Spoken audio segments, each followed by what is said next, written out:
All right, Numbers chapter 16 is what we get to talk about today, and oh boy, do we got some stuff to talk about. Excuse me, this is a crazy chapter. All right, Korah, Dathan, Abiram, and 250 leaders rebel and seek priestly offices. The earth swallows the three rebels and their families. Fire from the Lord consumes the 250 rebels. Israel murmurs against Moses and Aaron for slaying the people. The Lord sends a plague from which 14,700 die. Man, this is crazy, but there's some really good lessons to learn, especially for our day and age from this. So let's get into this and talk more. Verse 1, now Korah, the son of Izhar, the son of Kohath, the son of Levi, and Dathan and Abiram, I think that's how I say it, the sons of Eliab, and On, the sons of Peleth, the sons of Reuben, took men, and they rose up before Moses with certain of the children of Israel, 250 princes of the assembly, famous in the congregation, men of renown. So these three men are priests, okay? They are supposed to be officiators, and then they get the 250 princes, or these are the people that are appointed to be rulers and leaders among the children of Israel. They gathered them together. Okay, this is what you could call a secret combination because they're doing this without telling the public about it. Basically, they're kind of keeping it to themselves. Verse 3, and they gathered themselves together against Moses and against Aaron, and said unto them, Ye take too much upon you, seeing all the congregation are holy, every one of them, and the Lord is among them. Wherefore then lift up ye yourselves above the congregation of the Lord. So let's just pause here and look at that verse 3 for a second, okay? So this is their argument. Basically, they're telling us, they're saying to Moses and Aaron, basically, hey, look, you guys are putting too much prestige and responsibility on yourself. You're taking too much to yourself to be the leaders of this community. And you're trying to say that you are, in a way, positioned to be better than everybody else. That the people aren't as righteous and that you are more righteous, which was true. I mean, in reality, when you look at it. But they say here, seeing all the congregation are holy, every one of them. So they've grabbed onto this belief that probably because the congregation, when they do these ordinances, are seen as holy people. Remember, the Lord wants them to be a peculiar people, set aside to be different from everybody, all the other groups around them. And these men have taken this to say that the people are holy. The Lord is with them. The Lord dwells in the tabernacle. We have the cloud, we have the fire. He loves us, and we are his chosen people. We are holy people. So they've taken a philosophy. This philosophy, we see this actually in the Book of Mormon when you look at a group of people called the Zoramites. They used to be a really righteous group of members of the church who became quite wealthy and influential.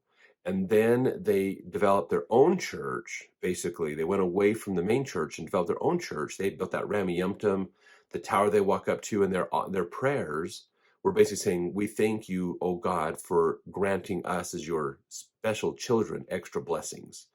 We are the holy people. Everybody else is wrong. We are right. Everybody else is wrong.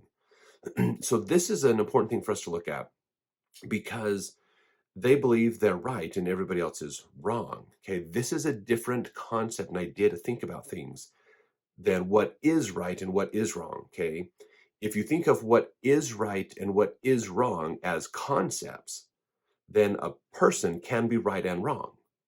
Okay, we're gray. If right if you look at right as being white and wrong as being dark, okay, or light and dark, we as humans are gray because sometimes we are on the right, sometimes we do good things, and sometimes we do bad things. If you flip this perspective and you believe that it's me, not what I do, it's just me that's right, I am the light, I'm part of that light, then I can't do anything wrong. And that means if you're different than me, you're the one that's wrong. Whether you can't do anything right, okay? This is an underlying perspective of racism, of political bias, of all kinds of things, okay? when we flip this idea that the person is what's right, not their behavior, that's when we have problems. Okay. We have to acknowledge that it's our behaviors, not the person. We all naturally are, our natural person, okay, is right. Our spirit is light. Our physical body is sometimes dark. We're not quite there yet. And we have a journey to go through in this mortality to get there. So, but we can do good and bad. And this is the challenge. It's in a way a little more complicated to think about life, that everyone is good and bad, because it simplifies and makes it easier to hate people if I'm good and you're bad. Basically, if it's me that's good, not my behaviors that's good and bad, just me, which means I can't do anything wrong, and it's you that's bad, which means you can't do anything right. Okay, this is why we hate the police, or we hate this person or that person for their color, for their gender, for their preferences, or whatever. So we have to get away from the simplification of I am right, you are wrong. Okay, we have to realize that we are both right and wrong. It's not, we can be good people, but do wrong things. Okay, we see this even in traditional Christianity with the idea of born again Christians. You believe in Christ and you're saved, and there's nothing you can do about it. And you're just, once you're saved, you're saved. So, we used to, on my mission, we used to have this discussion with people to say, well, what if you are saved and you commit murder? Are you still saved? And there was the argument was either, well, then you weren't truly saved the first time. So then that begs the question, well, how do you know when you're truly saved? And no one could really answer that satisfactorily. The other side of that equation is, if you're saved, then it doesn't matter what you do, you're saved. And that doesn't sound right either. So it's this oversimplification. We have to realize that it's okay to realize that people are good and bad. They can do good things and do bad things. Okay. A person who is a child abuser, let's say, just as an example, they can still help somebody else out. Okay. They could pull over and help somebody who has a flat tire. They could help people who, maybe there's somebody who's their groceries are struggling to get their groceries in the car, and they can stop and help those people out. They can still do good things, and they can still do bad things. Unfortunately. Okay. We are complicated people, and it's just how it works. So be careful on those oversimplifications that cause us to say, I am right, you are wrong. All right. Because that's what's happening here, basically. They've got this idea that we are right. You guys are the one that's wrong. And that is a problem, because once you believe that, it is easy to get sucked into lies. If I'm right and you're wrong, then I'm going to believe that everything I believe is the truth and everything you believe is the false. That's not true. That is absolutely false, in fact. Okay, because we can believe true principles and false principles at the same time. So we have to understand that it's not, the principles are true. Okay, we are striving to keep those principles, but it's not us humans can be gray. Okay, we're striving to be light, but we can be gray. And that's part of the journey of this life. Okay, so they're claiming that Moses and Aaron are creating a class. Basically, you're making yourselves higher than people. All right. And so you shouldn't be higher than anybody else. We're all amazing, God-fearing, God loves us all. We're equal. Which, if you look at it on its face, sounds right. It doesn't sound that far off, actually, from what Moses was trying to do for the people. But again, it's, instead of the principles being right and we should follow the principles, it's the person is right, basically, and can't do any wrong. So this is what Moses said. And when Moses heard it, he fell on his face, which is not uncommon to do, to have that happen, basically, especially when you're kind of like upset on here. Then in verse 5, and he spake unto Korah and unto all his company, saying, even tomorrow the Lord will show who are his and who is holy, and will cause him to come near unto him, even him whom he hath chosen will he cause to come near unto him. So what Moses is saying in here is basically the Lord is going to, he's basically like, okay, Korah, I'll tell you what, okay, because you think you're right and I'm wrong, and I think I'm right and you're wrong. The Lord is going to set up a test. I'm sure Moses is getting inspiration. The Spirit is telling him, I'm going to set this up. Here's what you need to tell the people. So they're putting a test in place so that the Lord, which is a third party, Okay, it's not about my opinion versus your opinion. A third party that is outside of this argument is going to determine very clearly who is right and who is not. So, verse 6, this do, take you censers, Korah and all his company, and put fire therein, and put incense in them before the Lord tomorrow. And it shall be that the man whom the Lord doth choose, he shall be holy. Ye take too much upon you, ye sons of Levi. So he's saying, okay, so here's what we're going to do. These censers, now these are censers, are these little balls that you put a little couple of coals in, and you put your incense in, and the incense burns, and you can walk around. Sometimes you've seen these in, I think, I, I don't think, well, Catholicism might have them a little bit, but I think it's more of like, not so much Roman Catholic, but more Orthodox groups, like Eastern Orthodox, Russian Orthodox. Those groups have these little sensors on a chain, and you can kind of see them sometimes swinging them around. That's basically a censer. So it's this little metal ball, okay, that you lift up the top, you put some coals in there that are hot, and then you sprinkle your incense on them, and then the incense burns, and then it creates this smell, basically, and so you kind of wave it around to get this smell around as you go. These censers burning incense was seen as a symbol of prayer to God. That's how we supplicate to God through prayer, and the censer is kind of a symbol of always be praying to God. So that's what they're going to do here. And of course, Moses takes a little bit of a jab at them back, saying, ye take too much upon you, ye sons of Levi. So he's kind of going, look, guys, you're trying to like usurp what God has put in place, basically, and put yourself at the top of the list. And you're taking too much responsibility to yourself instead of understanding how the Lord has things set up. And we see this sometimes in the church, where people strive for positions, they strive for power. Why can't I be the bishop? Why can't I do this? Why can't I do that? And you have to realize that when it comes to priesthood, okay, which is one of the organizational principles the gospel has, the priesthood is not about power and authority at all. Okay, the priesthood is about service to others, whether that's just being a priesthood holder, giving blessings to people, or whether that is officiating in priesthood callings like being a bishop or something. Okay, it's not about power and authority, it's about service to others. So that's an important point. People who think it's about power and authority oftentimes have problems with those who are in authority. Okay, it's about service. You can't bless yourself with the priesthood. It's about blessing others. All right, so in verse 8, and Moses said unto Korah, hear, I pray you, ye sons of Levi. So he's going to say some more to them.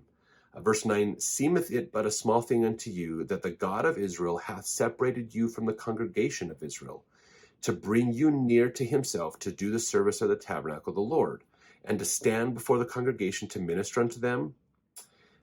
And he hath brought thee near to him, and all thy brethren, the sons of Levi, with thee. And seek ye the priesthood also? So what Moses is saying in here basically is, look, God has set you guys aside to be servants to everybody. Okay, and again, they're thinking power and authority, not serving others, basically. And you get to serve God in a special way that the rest of the people don't get to do. And you represent those people. Why are you trying to seek more priesthood? Because now, if we look in here, the footnotes 10a, Joseph Smith's translation, he changes this. He adds the word high. So, and seek ye the high priesthood also. So the Levites had priesthood. Okay, the Levitical priesthood, that was kind of a subset of the Aaronic priesthood, which Aaron held.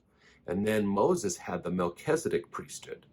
So the thing that's important to look here is that the sons of Levi want to get the Melchizedek priesthood. They want to be in power. Again, it's that power and authority concept, not the service concept. If they were happy with service, they'd be happy with where they're at, and realize that Aaron and Moses aren't putting themselves in power.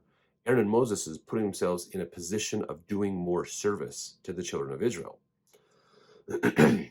So some very good lessons for us to learn in this. All right, verse 11, for which cause both thou and all thy company are gathered together against the Lord.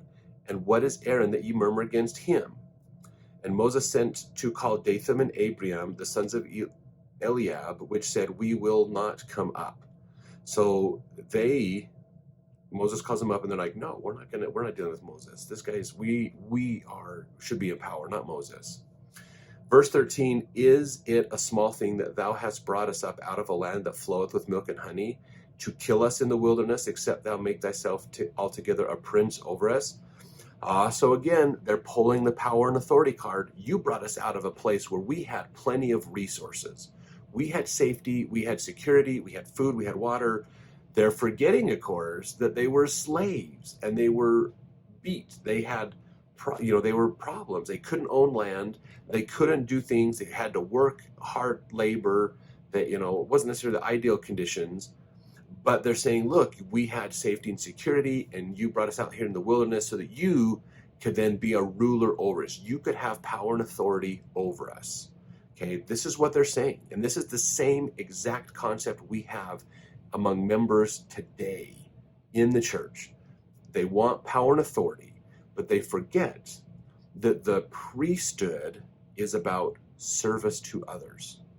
Okay, if the ordained women movement would really think about this and realize it's not about holding power and authority over others by having the priesthood, it's about serving others. They'd realize that they don't need the priesthood to serve others. It's that simple. Really it is. So be careful. Am I thinking about, if you start to have a problem with your leaders, am I thinking about power and authority, or am I thinking about service and loving other people? Okay. So this is what they're saying basically. So verse 15, and Moses was very wroth. Wait, hold on a second. Verse 14, I skipped. Let me go back to that one. Moreover, this is still Dathan and Abiram saying this. They say, moreover, thou hast not brought us into a land that floweth with milk and honey, or give us an inheritance of fields and vineyards. Wilt thou put out the eyes of these men? We will not come up. So Moses has asked them, requested them to come up to see him. And this is basically them saying, no, we're not coming up, and here's why. We think you are full of crap, basically. We think you are a power-hungry person. You pulled us out of a place. We had plenty of food. You stuck us out here in this desert. And then you tell us we can't go get our inheritance? You lied to us. This is baloney. You're going to make us wander in the desert for 40 years now and claim we don't get our inheritance after you promised it to us since we've been coming over here? No, this isn't about the Lord. This is about you making yourself a ruler over us. This is the power and authority thing. These were the arguments that they had against Moses. And Moses, this is verse 15, Moses was very wroth. He was very angry with these people. And he said unto the Lord, respect not thou their offering. I have not taken one ass from them, neither have I hurt one of them.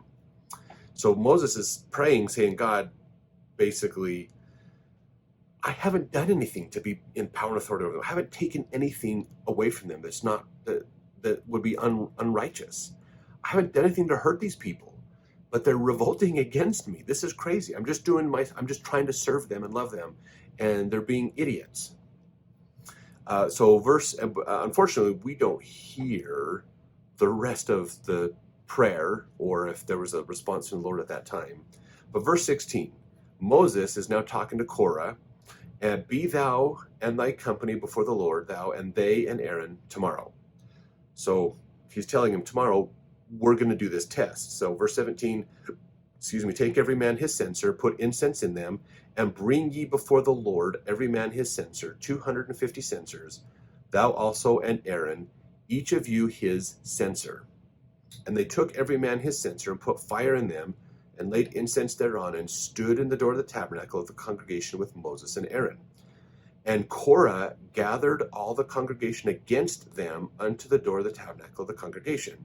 And the glory of the Lord appeared unto all the congregation.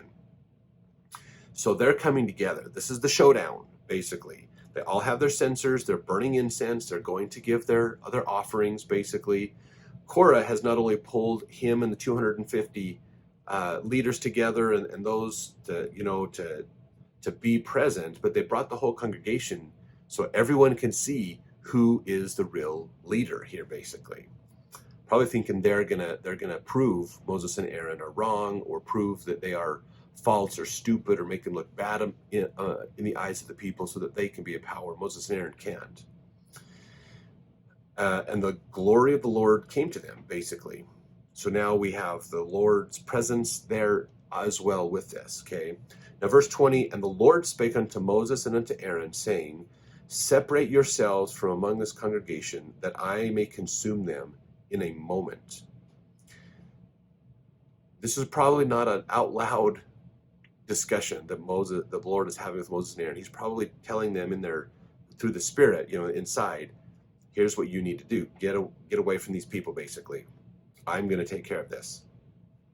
Verse 22, and they fell upon their faces, which again, there's a lot of tradition around when it's not just they fell down, they fainted or anything, but they're actually, it's tradition for them to do this. I'm trying to remember all the reasons of why they would do that, but it's kind of sometimes it's a sign of respect to fall down on your face in front of somebody else. Sometimes it's a sign of protest, and so that's kind of what's going on here. I just can't think of all the Jewish traditions and ancient traditions around that, but it's not just random. That's on purpose. When they say fall on their faces, they're kneeling down basically. And they said, O God, the God of the spirits of all flesh, shall one man sin, and wilt thou be wroth with all the congregation? And the Lord spake unto Moses. So this is probably Moses that's doing this mainly, because now instead of talking to Moses and Aaron, he's now only talking to Moses. So Moses probably gave that prayer. And the Lord spake unto Moses, saying, this is verse 24, speak unto the congregation, saying, get you up from about the tabernacle of Korah, Dathan, and Abiram. And Moses rose up and went unto Dathan and Abiram, and the elders of Israel followed him. And he spake unto the congregation, saying, depart, I pray you, from the tents of these wicked men, and touch nothing of theirs, lest ye be consumed in all their sins. So remember, okay, Dathan and Abiram would not come to Moses. So Moses is now being told, go to them, tell the people to leave them alone, to get away from their tents. So Moses saying, get everybody away from the tents. They're trying to do their own stuff down here and not follow the true principles. Verse 27, so they gat up from the tabernacle of Korah, Dathan, and Abiram on every side. Now here's something that's important. Okay, this isn't the tabernacle of the congregation. The tabernacle of Korah, Dathan, and Abiram on every side. They had a second tabernacle to do worshiping. They created the rituals and were recreating basically a different religion to oppose the Moses and what Aaron and Moses had the people do basically. So they're creating their own religious philosophy and symbols and ordinances and stuff here. And Dathan and Abiram came out and stood in the door of their tents, and their wives and their sons and their little children. And Moses said, hereby ye shall know that the Lord hath sent me to do all these works, for I have not done them of mine own mind. Okay, so this is now Moses saying, I am not here and doing anything on my own accord. I'm doing things because the Lord has asked me to come do this. Verse 29, if these men die the common death of all men, or if they be visited after the visitation of all men, then the Lord hath not sent me. So here's the test. He's laying this out. If they die in a normal way, basically, or if they receive visitations, probably like angels and other people to minister to them, then I'm not the true leader. He says, if these men get these kinds of things experience, then I'm not the leader, basically. Verse 30, but if the Lord make a new thing, and the earth open her mouth and swallow them up, with all that appertain unto them, and they go down quick into the pit, then ye shall understand that these men have provoked the Lord. So here's the other side. Here's how to tell if Moses is saying if they get blessed by angels in a way, the visitations of men, they die a common death, they do normal stuff, then they're the leaders. If an earthquake happens, if the ground breaks open and they get swallowed up and they die, and everybody that's believing in their philosophy, they die with them, then they're the ones that are wrong. This is a heck of a test. Could you imagine listening to this going, holy cow. So if these guys don't die today, then maybe they're the rulers. Verse 31, and it came to pass, as he had made an end of speaking all these words, the ground clave asunder that was under them. Right after he was done speaking, the earthquake hits and the ground opens up. This has got to be one frightening moment. I mean, could you imagine standing there going, what? And this is like crazy. What's going on here? And all of a sudden an earthquake happens and the earth opens up. You're like, oh my gosh, Moses just said if the earth opens up and these guys die, they were false. And it's happening right now. Verse 32, the earth opened her mouth and swallowed them up, and their houses and all the men that appertained unto Korah and all their goods. So their whole households went with them, basically. Families, servants, everybody. And they, let's see, verse 33 here, they and all that appertained to them went down alive into the pit, and the earth closed upon them, and they perished from among the congregation. Now, this has got to be wild. You got to think about this. Suddenly there's an earthquake, there's a crack that forms, opens up, their tents, all their stuff, their families, you hear them screaming down into this hole, this big pit that opened up. They all go falling down into it. And then the ground closes and comes back together, basically. And they're gone. Oh my gosh, how crazy would that be to watch this happening? That's just amazing. Now, of course, here's in verse 34, here's what happens to the rest of the children of Israel. I'm sure this would probably be what we would do too if we were there. And all Israel that were round about them fled at the cry of them, for they said, lest the earth swallow us up also. So everybody's like, oh my gosh, get out of here, get away, run. You know, this actually kind of reminds me at the end of Lord of the Rings when the ring was finally destroyed and the Dark Tower falls down and collapses. The ground actually collapses away where all the orcs were and like swallows them up, basically. And they're all running away from that destruction. So that's kind of similar, maybe, probably not, because this ground basically came back together, and Lord of the Rings, it didn't come back together. So they're leaving. Now, verse 35, and there came out a fire from the Lord. Okay, and where's usually the Lord? In his tabernacle. That's where the cloud usually sits, is around his tabernacle. So fire comes out of there and consumed the 250 men that offered incense. Now, here's the thing to think about with this one is it killed these 250 men. They had the incense. They offered their prayers, and now they're killed, okay? So these are the princes. Could they be scattered around and the fire just like reaches out, pop, pop, pop, pop, pop, just hits them? Maybe. I bet you most likely they were together in a group. They were offering their offerings together, you know, going in as a group to offer this. And so they're all together. The fire just came out and just nailed them all at once, basically. Verse 36, and the Lord spake unto Moses, saying, so this is revelation to Moses here. Verse 37, speak unto Eleazar the son of Aaron the priest, that he take up the censers out of the burning, and scatter thou the fire yonder, for they are hallowed. So he says basically, get rid of the censers, those little censers that are in the altar of these wicked priests, basically, that just got killed. Verse 38, the censers of these sinners against their own souls, lest them make them broad plates for a covering of the altar. For they offered them before the Lord, therefore they are hallowed, and they shall be a sign unto the children of Israel. So he says, get rid of them before they basically see these as like sacred or special things. They're not, basically. They're hallowed because they've been used in oblations, but they were used by sinners for an inappropriate reason. So they're used as a remembrance of do not do inappropriate ordinances. Don't try to usurp authority.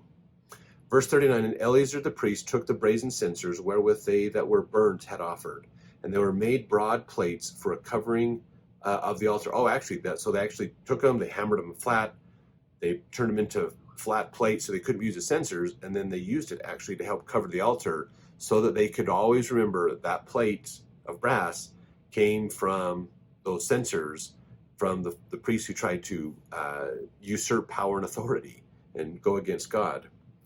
So this is to be a memorial unto the children of Israel, that no stranger, which is not the seed of Aaron, come near to offer incense before the Lord. So these priests, the princes, were not actually priesthood holders. The three, Korah was a Levite. Those guys, he was a priest. He was a Levite. The rest were not priests, apparently. So they were offering ordinances without authorization, basically. They were not authorized to do that. Let's see.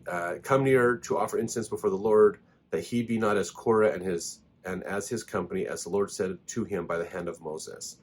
So there's some fascinating stuff we get to learn in it right there too. It's just amazing. So there was unauthorized ordinances is what they were doing, basically. Verse 41, but on the morrow all the congregation of the children of Israel murmured against Moses and against Aaron, saying, ye have killed the people of the Lord.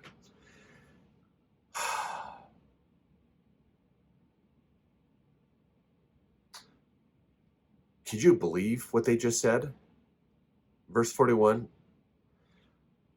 So Korah and the other two and these 250 princes claim Moses and Aaron are usurping power and authority. And so they create their own religion. They create their own philosophy to say, we're all righteous. We're all good.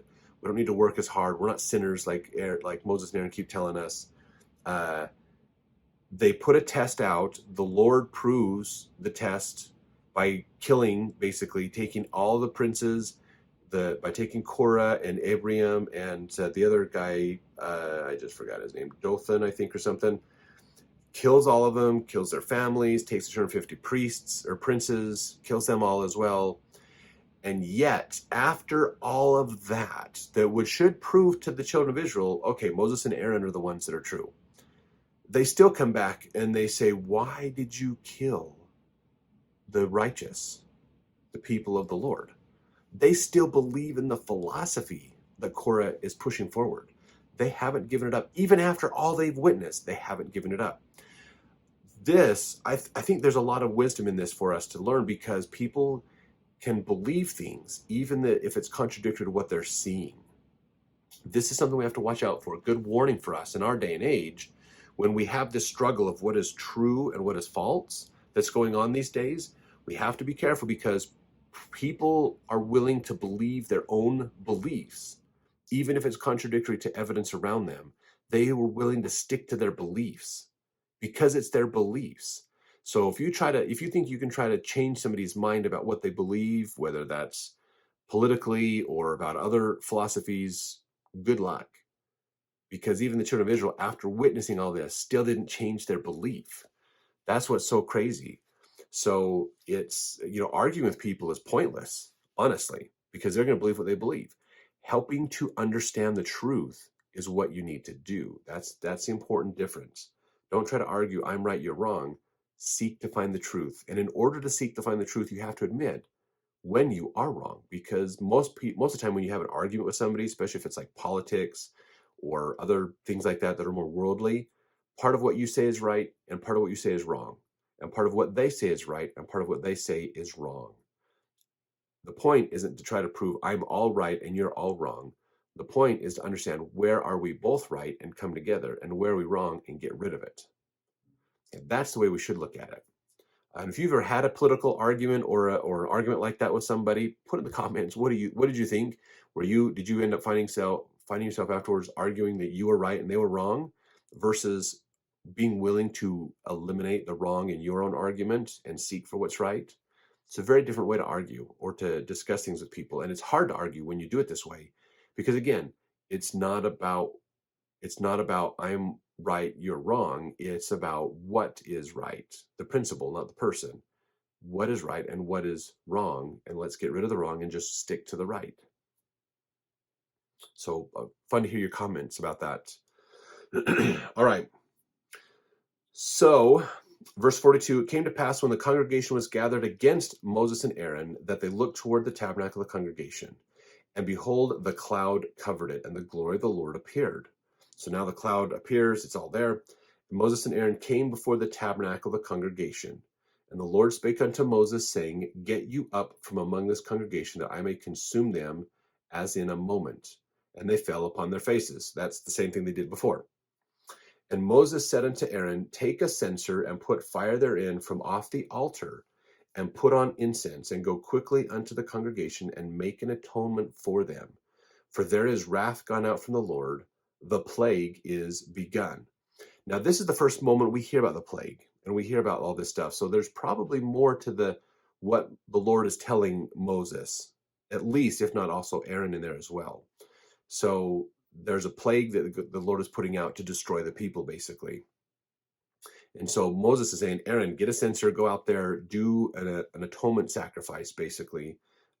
Make an atonement for them, go through and do the sacrifice to try to help these people. Let's show love and concern. Let's see what we can do to help save these people from the plague that's coming. Verse 47, and Aaron took as Moses commanded and ran into the midst of the congregation, and behold, the plague was begun among the people. And he put on incense and made an atonement for the people. And he stood between the dead and the living, and the plague was stayed. So this plague starts moving through the people suddenly, just abruptly comes out. People are dying. They're suddenly getting sick and dying, basically, really fast. So Aaron and Moses are trying to save the people, even though the people are mad at them.